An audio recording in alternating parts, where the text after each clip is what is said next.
स्वागत है आपका मेरे यूट्यूब चैनल पर। मेरा नाम संजय झा है। आज के इस वीडियो में मैं आपको बताऊंगा how to handle a customer complain, step by step guide. बने रहिएगा मेरे साथ वीडियो के अंत तक। आज का वीडियो बहुत ही लर्निंग और इंटरेस्टिंग होने वाला है। कहते हैं कस्टमर इज ऑलवेज राइट, लेकिन हर कस्टमर से डील करना इतना आसान नहीं होता है। जब एक अनहैप्पी कस्टमर डिफिकल्ट सिचुएशन लेके हमारे पास आता है तो हमारे हाथ पैर कांपने लगते हैं। समझ नहीं आता है कि उस कस्टमर से डील कैसे करें, कस्टमर को जवाब क्या दें। हम परेशान होने लगते हैं। एक famous business tycoon mister Bill Gates ने कहा है, your most unhappy customers are your greatest source of learning.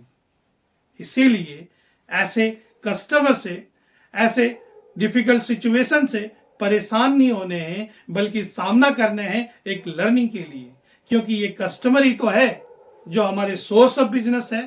फिर वो कस्टमर डिफिकल्ट हो या इजी, फर्क क्या पड़ता है। ये कस्टमर ही तो है जो हमें डिफिकल्ट सिचुएशन के लिए रेडी करता है, हमें बेहतर मैनेजर बनाता है।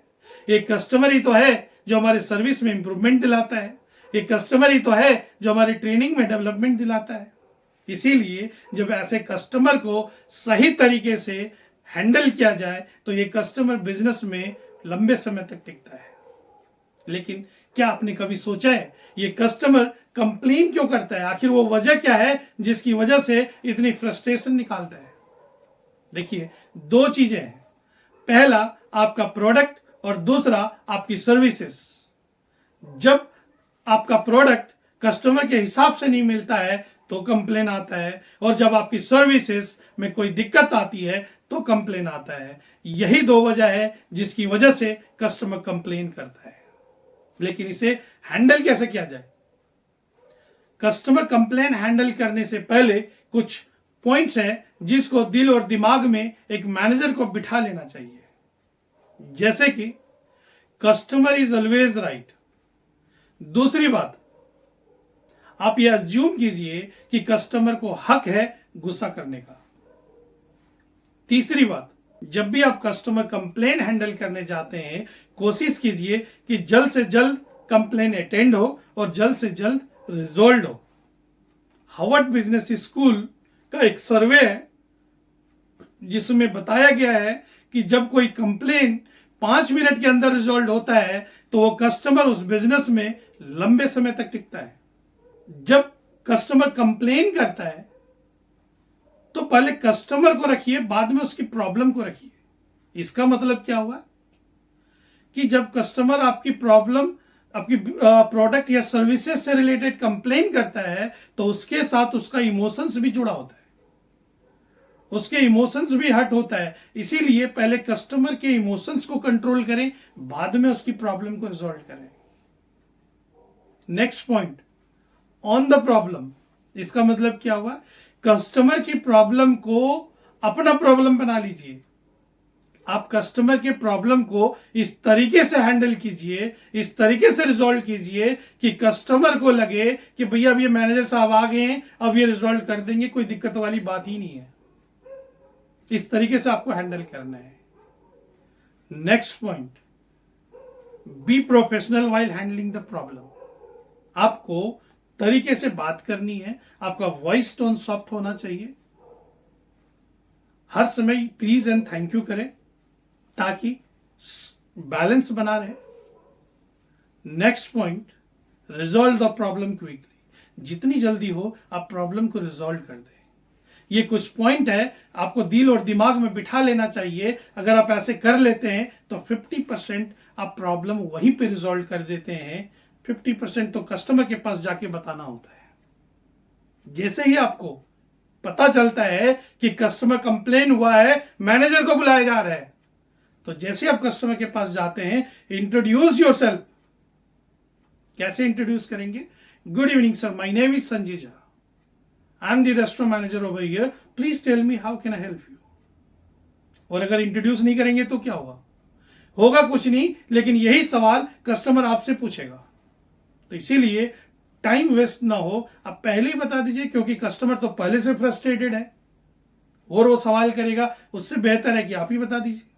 इसीलिए सबसे पहला पॉइंट, इंट्रोड्यूस योरसेल्फ। जैसे आपने इंट्रोड्यूस किया तो कस्टमर अपनी प्रॉब्लम आपको बताना चालू कर देगा। कस्टमर जैसे ही अपनी प्रॉब्लम बताना चालू किया तो लिसन एक्टिवली एंड पेशेंटली, आप उनकी प्रॉब्लम को ध्यान से सुनिए with listening skills. Listening skills क्या होता है? यस सर, हाँ सर, नो सर, सही कह रहे हैं सर, बिल्कुल सही बात, नहीं मैं आपके साथ हूं, आपके साथ सहमत हूं। यस, हाँ, ना जो कहते हैं, ऐसे सर हिलाते हैं, ऐसे हिलाते हैं, इसको कहते हैं लिसनिंग स्किल्स। तो जब आप कस्टमर की प्रॉब्लम को सुन रहे हैं तरीके से, तो आपको एक्टिव लिसनिंग के साथ सुनना है, बीच में टोकना नहीं है। कस्टमर को अपनी भड़ास निकालने दीजिए, जो बोलना चाहते हैं बोलने दीजिए। वो आपको अपनी भड़ास नहीं निकाल रहे हैं, अपना गुस्सा नहीं निकाल रहे हैं, वो आपके प्रोडक्ट और सर्विसेज से रिलेटेड इमोशनल है, इस वजह से सुना रहे हैं। इसीलिए पहले उनको बोलने दीजिए। जैसे ही कस्टमर का बोलना फिनिश होता है, आप वहां से टेक ओवर कर लीजिए, वहां से स्टार्ट कर दीजिए। Start with apologise, apologise the customer. आप कहोगे भैया मैं अपोलोजाइज क्यों करूं, प्रॉब्लम तो किसी और की थी। हो सकता है वो प्रॉब्लम मार्केटिंग का हो, सेल्स का हो, या किसी और टीम मेंबर का हो। नहीं, आप वहां पे कस्टमर कंप्लेंट हैंडल करने गए हैं, आप उनकी प्रॉब्लम को अपनी प्रॉब्लम बना लिया है, इसीलिए आपको अपोलोजाइज करना है। I extremely apologise sir for the inconvenience cause on behalf of my team. आप उस प्रॉब्लम को इस तरीके से रिजॉल्व कीजिए जैसे वो प्रॉब्लम आपकी प्रॉब्लम हो। पहला क्या किया आपने? इंट्रोड्यूस किया। दूसरा, उसके बाद क्या किया? Listen actively and patiently. उसके बाद अपोलोजाइज किया। उसके बाद फाइंड अ सॉल्यूशन, कस्टमर को ऑफर कीजिए एक सॉल्यूशन कि जो इमीडिएट हो सकता है। अगर कोई आपका प्रोडक्ट रिप्लेस करना है, रिप्लेस कर दीजिए, डिस्काउंट दे सकते हैं डिस्काउंट कर दीजिए, रिफंड कर सकते हैं रिफंड कर दीजिए, या उनके सॉल्यूशन में टाइम लग रहा हो तो कस्टमर को बताइए, कस्टमर से झूठ मत बोलिए, एक टाइम दीजिए, उस टाइम के अंदर रिजॉल्व हो जाना चाहिए, क्योंकि यही वो समय होता है जब कस्टमर से आप दोबारा रिलेशन बिल्डअप कर सकते हैं। उसके बाद क्या करने? थैंक यू करने कस्टमर को, thanks the customer for the feedback. उसके नेक्स्ट पॉइंट क्या है? Take action for now and future. आप वो प्रॉब्लम क्यों क्रिएट हुआ था उसको फाइंड आउट कीजिए, उसको रिजॉल्व कीजिए, और वो दोबारा प्रॉब्लम ना हो आगे फ्यूचर में, उसकी भी तैयारी कर लीजिए कि भैया अब ये प्रॉब्लम दोबारा नहीं होनी चाहिए। चाहे उसके लिए ट्रेनिंग देना पड़े, किसी को डांटना पड़े, किसी को वार्निंग देना पड़े, जो भी करना पड़े आप कर सकते हैं। यही तरीका है, यही स्टेप्स है जो कस्टमर कंप्लेन हैंडल करने में काम आता है। फिर वो कंप्लेन छोटा हो या बड़ा फर्क नहीं पड़ता है, प्रोसेस यही है कस्टमर कंप्लेन हैंडल करने का। आप किसी भी लेवल पे यही प्रोसेस यूज कर सकते हैं कस्टमर कंप्लेन को हैंडल करने के लिए। कैसा लगा ये वीडियो प्लीज कमेंट करके बताइए। अगर अभी तक मेरा चैनल सब्सक्राइब नहीं किए हैं तो अब कर लीजिए, ताकि ऐसी वीडियोस आपको मिलती रहे। अगला वीडियो कौन सा देखना चाहते हैं वो भी कमेंट कर दीजिए। इस वीडियो को अंत तक देखने के लिए, हमारे चैनल को सब्सक्राइब करने के लिए, इतना प्यार और सपोर्ट देने के लिए आप सभी का तहे दिल से बहुत बहुत धन्यवाद। Keep learning.